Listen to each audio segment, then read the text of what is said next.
Hey guys, welcome to the newest episode of The Bearded Gamer Show. Now, as always, I'm your host, obviously, the Bearded Gamer, Chris Arnone. Looking pretty scraggly right now, but still beardtastic. Oh yeah, it's my favorite word, and you know it. So, first off, before I get into the good news, bad news you love so much, I got something to give away. I know, I'm just full of these things.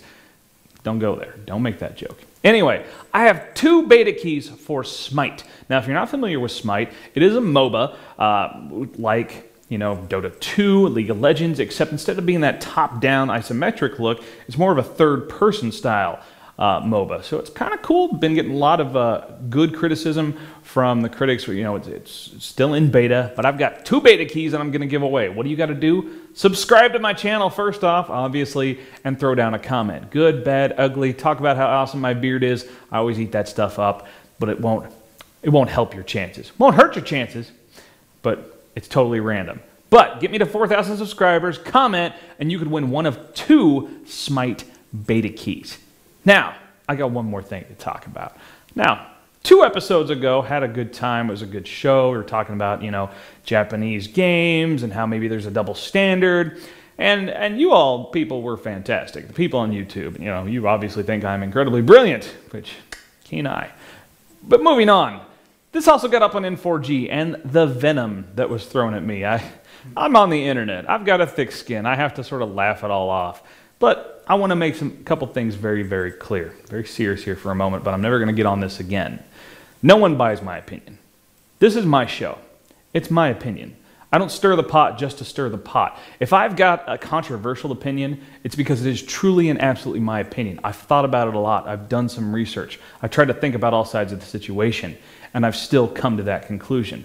So don't accuse me of being in someone's pocket. It's never going to happen. All right? I don't do this for tons and tons of money. I put out money every month to make this show happen because of the love I have and that we share for this industry, video games. All right, off that soapbox, never going to get on it again. May refer back to it once in a while, but not getting on it again. Let's get some good news, bad news.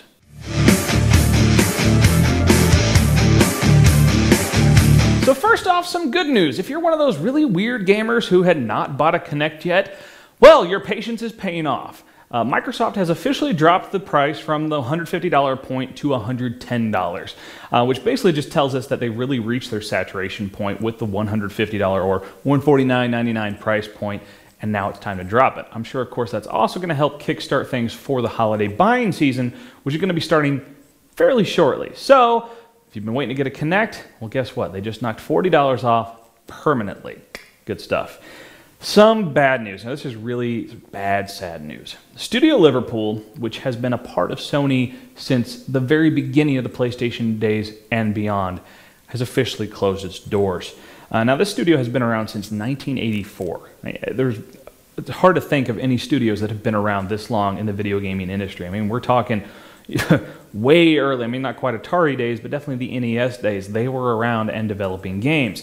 Now, they're known for such titles as, of course, Wipeout, Colony Wars, and the Formula 1 series. And it's very, very sad to see any studio go. There's employees, there's layoffs, there's things like that. But especially one that's been around so long and is so much a part of our history, of video gaming history. But indeed, Studio Liverpool is done. But let's get back to some good news. There is a brand new Hauppauge HD PVR 2 Gaming Edition coming out. And look at that sexy box. That's pretty awesome. Now, I've got one. I did a review. Here's a link, okay, to the original HD PVR Gaming Edition. It's kind of long. But I use it for my video game footage from my consoles. I mean, PC is very easy to capture from, especially if you got the horsepower for it to render and play at the same time. But in this, when it comes to consoles, it's a little harder, so this box does the trick. Well, this new one's a little different, okay? The old one was just component only. Now, this one has an HDMI input that you can bring in your Xbox 360. They say you can also bring in your PC, so maybe if your PC has the power to play a game, but not also render video at the same time, you can let the PVR take care of the rendering and then bring it back in. Now, it's also got this input port for the PlayStation 3. Now, for those of you that may not know, if you were to try to capture HDMI output from a PS3, it wouldn't come out well. It wouldn't come out the way you think. They've got some intelligence built in there to keep people from pirating Blu-rays using their HDMI port. So, you'll come out component, go into this little converter cable thing and then in at 1080i. So it still can't do 1080p input for the PlayStation 3, but it is doing 1080p for anything that comes in through that actual HDMI port, which one would also think theoretically in a few months or so might also get to have Wii U capture footage coming in through that HDMI. We don't have real specs on the Wii U yet, so it's hard to say. But here's the other kicker thing. Okay, now that box, the original HD PVR was like 300 bucks. This one, 169. Crazy. And look at it. Oh, and by the way, the UI, the new UI is so nice, so much nicer than the old one. Very much looking forward to this. Hopefully, maybe Hauppauge, why don't you send me one, huh? Lots of gameplay footage this guy likes to do. Please, huh?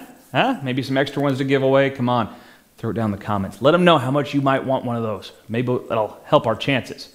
All right, finish off, unfortunately, with some bad news. Now, this may not be bad news for everyone. Some people just may not care or not even know what the crap I'm talking about. But moving on, ex-Rare 3D modeler Don Chad Murphy was talking about which Rare game he and some of his other developers from Rare really wanted to see put in on the Xbox. Because Microsoft bought Rare back in the day. And what he said, and I'm going to quote, so I'll read directly: "We all wanted to make KI 3." In other words, he's referring to Killer Instinct 3. But Microsoft was more interested in broadening their demographic than making another fighting game. So it never got made. I doubt it ever will. Now, some people may have grown up on Halo. I grew up a little before that. And a big part of that was Killer Instinct. Super Nintendo, oh man. So many hours spent playing Killer Instinct with my buddy Johnny, who lived just down the street. We played that game so much. KI2, KI Gold, all of it. And we've been clamoring for a KI for years. But alas, it's not going to happen. And so my childhood weeps quietly in the corner for that news.